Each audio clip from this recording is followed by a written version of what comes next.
Bridgeport police saying tonight, thanks to help from the public, they now have positively identified the man seen on surveillance video stealing evidence from a murder victim. Our Frank Recchia with the update.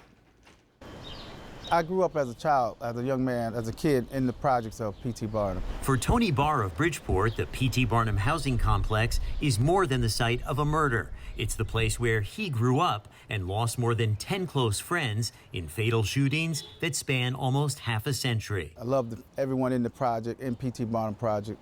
Barr says this video, released by the Bridgeport Police Department, has the whole city talking because it puts a spotlight on something terrible that happened here on June 13th, something many say should not be shown publicly. It's a tough situation in terms of to the family that lost a loved one. We should, as a community, look at how we can improve media coverage when people are losing loved ones, He says the man seen in the lower right corner of the video, which police obscured out of respect to his family, was a wonderful young person who had his whole life in front of him.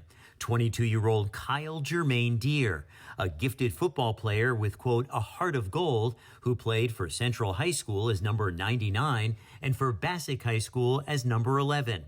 But all the wonderful qualities that made Kyle number one to his family, Barr says, are eclipsed by the shocking events captured in this 49-second YouTube video. The family is more than a loved one, and the family, friends, so it becomes a negative reaction. Everyone's now mad with the police department.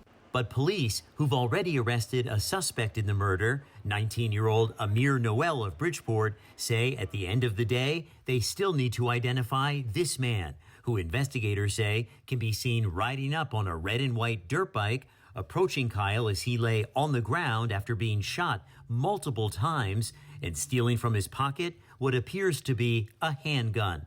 Barr saying while the victim's family is outraged by this video, it is important to solve the crime that ended a priceless young life and legacy. You're in a rock and a hard place. The main focus has to be on this young man that lost his life to gun violence. But I also could see what the intent was. It wasn't to try to put a negative on a deceased person, but looking at a crime that also took place there. In Bridgeport, Frank Recchia, News 12, Connecticut. Police not yet releasing the name of the man, but they do want to thank the public for stepping up to help out.